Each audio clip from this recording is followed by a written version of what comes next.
Trying to fix insulin resistance with food alone, that might be why it's not working.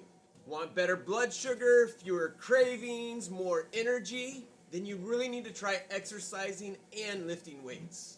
If you have insulin resistance and you're not exercising or lifting weights, then you're really missing out on one of the most important tools. Most people think that insulin resistance is just about food, but exercise, especially building muscles, is one of the fastest ways of improving it. And here's why.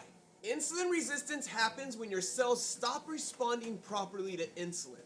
That means that sugar stays stuck in your blood instead of getting to your cells and your muscles to be utilized as energy. But exercise and muscle changes everything. When you exercise, especially resistance training, your muscle can pull that sugar from your bloodstream without even needing insulin.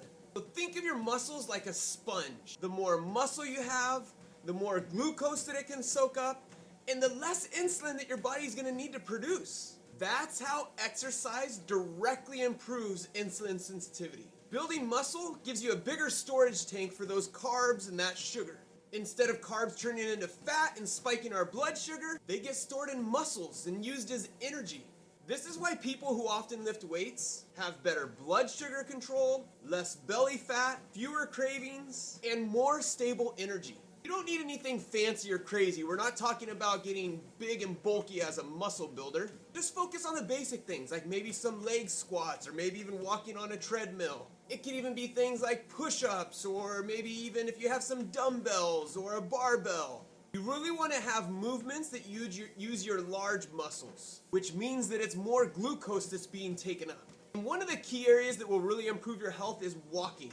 If you walk for 10 to 15 minutes after a meal, that's significantly going to lower your blood sugar. Here's a simple plan. Try strength training maybe 2 to 4 times a week, get some daily movements in, and then the last one is just make sure you walk after every meal.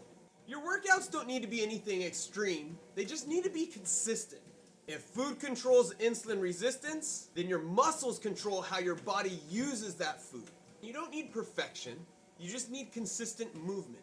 If you're working on reversing insulin resistance, then don't just eat better, but exercise and build more muscle.